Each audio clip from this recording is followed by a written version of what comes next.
আজ আমি পটলের একটা রেসিপি নিয়ে চলে এসেছি। খুবই সাধারণ একটা রেসিপি, কিন্তু খেতে হয় দুর্দান্ত। আর এটা বানাতে লাগবে পটল, তার জন্য আমি পটলটাকে আগেই কেটে নিয়েছিলাম। কেটে ভালো করে ধুয়ে নিয়েছি, আর দেখো এইভাবে মাঝখান থেকে একটুখানি কেটে দিয়েছি। আর এটার সাথে সাথে লাগবে আমার মুগের ডাল, আর ডালটাও আমি নিয়ে নিয়েছি। এবার এই পটলটার মধ্যে আমি নুন আর হলুদ একটু দিয়ে দিচ্ছি, আর দিয়ে এটাকে খুব ভালোভাবে কিন্তু মাখিয়ে নেবো। আর নুন হলুদটা মাখানো হয়ে গেলে ততক্ষণে আমি কড়াও বসিয়ে দেবো গ্যাসে একটা। আমাকে যে মুগের ডালটা আছে, ডালটাকে কিন্তু একটু ভেজে নিতে হবে। এমনিতে মুগের ডাল আমার ভাজাই থাকে সব সময়, আমি ভেজেই রাখি, কিন্তু এই রান্নার জন্য আমি এটা কড়াই দিয়ে আর একটু ভেজে নেবো। একটু যখন বেশ মুগের ডাল থেকে সুন্দর একটা গন্ধ বেরোবে, তখন মুগের ডালটাকে কিন্তু নামিয়ে নেবো। আর নামিয়ে নেওয়ার পর এটাকে আমি ধুয়ে নেব। ধুয়ে নিয়ে আমি এটাকে একটু জলে ভিজিয়ে রাখবো। যতক্ষণ এই ডালটা জলে ভেজানো থাকবে, ততক্ষণে কিন্তু আমার পটলটা ভাজা হয়ে যাবে। আর ডালটা নামিয়ে নিয়ে ওই কড়ার মধ্যেই আমি সর্ষের তেল দিয়ে দিয়েছি। খুব একটা তেলের দরকার নেই, এইটুকু তেল দিলেই হয়ে যাবে। আর পটলগুলোকে আমি এর মধ্যে দিয়ে দেবো। দিয়ে আমি এগুলোকে এপাশ ওপাশ করে একটু লাল করে ভেজে নেবো। এই রেসিপিটার জন্য পটলটা কিন্তু অবশ্যই একটু ভেজে নিও লাল করে। আর এই রেসিপিটা খেতে হয় কিন্তু বেশ ভালো, রুটি পরোটা ভাত সব কিছুর সঙ্গেই কিন্তু খেতে বেশ ভালো লাগে। পটলটা দিয়ে দেওয়ার পর আমি গ্যাসের ফ্লেমটা একটু বাড়িয়ে দেবো, আর বাড়িয়ে দেবো যাতে পটলটা একটু লাল করে ভাজা হয়ে যায়।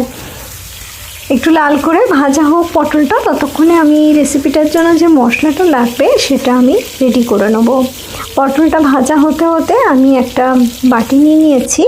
একটা পাত্রের মধ্যে আমি দিয়ে দিলাম প্রথমে হলুদ গুঁড়ো, মানে গুঁড়ো মশলাগুলো এর মধ্যে দিয়ে দেবো, আর একটু জল দিয়ে এটাকে গুলে নেব।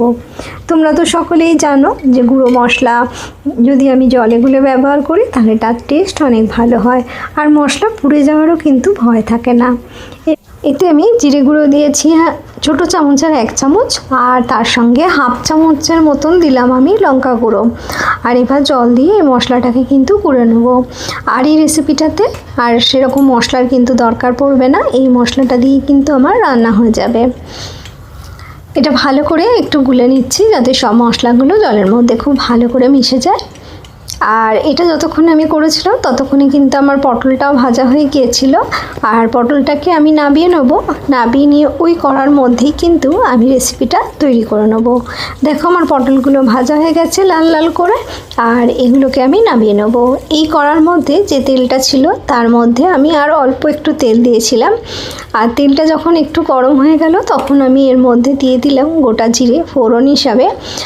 আর এখানে আমি গরম মশলা ব্যবহার করেছি। এখানে 3টে এলাচ দিয়েছিলাম ফাটিয়ে, আর একটা দারচিনির টুকরো দিয়েছি, আর একটা তেজপাতাকে আমি ফাটিয়ে দিলাম, আর একটা শুকনো লঙ্কা দিলাম, যার বীজটা আমি বের করে নিয়েছিলাম। নিয়ে আমি লঙ্কাটা এর মধ্যে দিয়ে দিলাম। এবার এই মশলাগুলোকে একটু ভেজে নিতে হবে। আর দেখবে যখন একটু বেশ ভালো গন্ধ বেরোচ্ছে মশলা ভাজা, তখন কিন্তু এর মধ্যে আমি আদা অ্যাড করব। আমি এখানে এই রান্নায় আজকে আদা বাটা দেব না, আদাটাকে আমি গ্রেট করে নিয়েছিলাম, আর সেই গ্রেট করে নেওয়া আদাটা কিন্তু আমি এর মধ্যে দিয়ে দিলাম। আদাটা দেওয়ার পর আর একটু নেড়ে নিতে হবে। আর একটু ভালো করে নেড়ে নিলে, মানে আদার কাঁচা গন্ধটা চলে গেলে, আমি এর মধ্যে দিয়ে দেবো যে মশলাটা গুলেছিলাম সেই মশলাটা। সেটা তো আমার আগেই গোলা ছিল, আর সেটা আমি এর মধ্যে দিয়ে দেবো। আর মশলাটা দেওয়ার পর কিন্তু গ্যাসের ফ্লেমটা একদম মিডিয়ামে করে নেবো। মিডিয়ামে করে দিয়ে মশলাটাকে কিন্তু খুব ভালো করে কষিয়ে নিতে হবে। মশলাটা ভালো করে কষিয়ে নিতে হবে যতক্ষণ না মশলাটা থেকে তেল ছেড়ে আসে। মশলাটা কষানোর সময় আমি যে শুকনো লঙ্কাটা দিয়েছিলাম সেটা কিন্তু তুলে নিয়েছিলাম, কারণ শুকনো লঙ্কাটা একটু বেশি ঝাল ছিল, যার জন্য আমি শুকনো লঙ্কাটাকে তুলে নিচ্ছি। আর দেখো মশলাটা কিন্তু সুন্দর করে কষানো হয়ে গেছে, সুন্দর তেল ছেড়ে এসছে। এই পর্যায়ে কিন্তু আমি যে ভেজে রাখা ডালটা ভিজিয়ে রেখেছিলাম জলে, সেটা আমি এর মধ্যে দিয়ে দিচ্ছি। আর ডালটা দিয়ে দেওয়ার পর ডালটাকে মশলার সঙ্গে একটু ভালো করে কষিয়ে নিতে হবে। 2 মিনিটের মতন একটু ভালো করে নাড়াচাড়া করে নেবো, যাতে মশলার সঙ্গে ডালটা খুব ভালোভাবে কষানো হয়ে যায়। আর এইভাবে খুব সুন্দর করে কষানো হয়ে যাওয়ার পর এর মধ্যে কিন্তু আমি জল অ্যাড করে দেবো। আমি এখানে হালকা ঈষদুষ্ণ জল এখানে ব্যবহার করেছি। আর এখানে জল দিয়েছি আমি 1 কাপের একটু বেশি, 1.5 কাপের মতন জল দিলাম। আর জলটা দেওয়ার পর একটু ভালো করে মিশিয়ে নিচ্ছি। নিয়ে এটা যখন ফুটে যাবে এটাকে আমি ঢাকা দিয়ে দেবো আর গ্যাসের ফ্লেমটা একদম লোতে করে এটাকে আমি রান্না করে নেব। 5-7 মিনিটের মতন এটাকে রান্না করে নিয়ে আমি তোমাদের দেখাচ্ছি যে ডালটা কতটা সেদ্ধ হয়েছে। ডালটা প্রায় আমার অনেকটাই সেদ্ধ হয়ে গেছে আর পটল আমার ভাজাই ছিল, তাই রেসিপিটা হতে বেশি সময় আর লাগবে না। ডালটা সুন্দরভাবে আমার হয়ে গেছে আর অল্পই একটু বাকি আছে। আর এই পর্যায়ে এতে আমি ভেজে রাখা পটলগুলো অ্যাড করে দেবো। আর পটলগুলো দেওয়ার পর কিন্তু এটাকে একটু ভালো করে মিশিয়ে নেবো। এটা আমি ভালো করে একটু নেড়ে নিয়েছিলাম, দিয়ে গ্যাসের ফ্লেমটা একটু বাড়িয়ে দিয়ে এতে আমি 1/2 কাপের মতন দুধ অ্যাড করে দিলাম। আর দুধটা দেওয়ার পর গ্যাসের ফ্লেমটা বাড়িয়ে দেবো যাতে এটা ভালোভাবে ফুটে যায়। আমি তো ডাল সেদ্ধর সময় নুনের ব্যবহার করিনি, তাই এই সময় কিন্তু নুনটা দিয়ে দিও। আমি এতে চিনি দিলাম না, দুধটা দিয়েছিলাম বলে। তোমরা যদি চাও তাহলে কিন্তু অল্প করে এতে একটু চিনি দিতে পারো।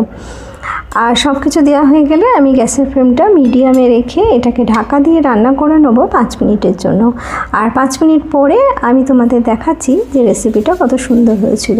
দেখো আমি ঢাকা খুলে নিয়েছি। এটা খুব একটা পাতলা আর একদম শুকনো শুকনো হবে না, একটু গা মাখো হবে। আর এটাকে আমি নামিয়ে নেবো। এটা আমার হয়েই গেছে। গ্যাসের ফ্লেমটা আমি বন্ধ করে দেবো। বন্ধ করে দিয়ে এটাকে ঢাকা দিয়ে রেখে দেবো 10 মিনিটের জন্য। ঢাকা খুলে আমি এটা সার্ভ করে নেবো। আর নামানোর আগে এতে আমি অল্প করে একটু ঘি দিয়ে দিয়েছিলাম। গরম মশলা আমি যেহেতু ফোড়ন দিয়েছিলাম তাই আর গরম মশলার ব্যবহার করিনি। সব কিছু দেওয়া হয়ে যাওয়ার পর গ্যাসের ফ্লেম আমি বন্ধ করে দিয়েছি। আর এটাকে আমি ঢাকা দিয়ে রেখে দেবো 10 মিনিট। আর 10 মিনিট পরে আমি এটাকে সার্ভ করে তোমাদের দেখাচ্ছি যে রেসিপিটা কত সুন্দর হয়েছিল। এটা কিন্তু খেতে সত্যিই খুব ভালো হয়েছিল। এটা রুটি পরোটা বা লুচির সঙ্গে যেমন খেতে পারবে, ভাতের সঙ্গেও খেতে কিন্তু খারাপ লাগছিল না, বেশ ভালো লাগছিল। তো আমার রেসিপিটা কেমন লাগলো অবশ্যই আমাকে কমেন্ট করে জানিও। আর লাইক করতে একদমই ভুলো না। যারা আমার চ্যানেলটা নতুন ভিজিট করছো তারা অবশ্যই আমার চ্যানেলটা সাবস্ক্রাইব করে নিও। আর পুরনো বন্ধু যারা সব সময় আমার পাশে থেকে আমাকে সাপোর্ট করছো তাদের জন্য রইল অনেক অনেক ভালোবাসা। এরকমই নতুন কোনো রেসিপি নিয়ে আমি আবারও চলে আসবো। তোমরা ভালো থেকো আর সুস্থ থেকো।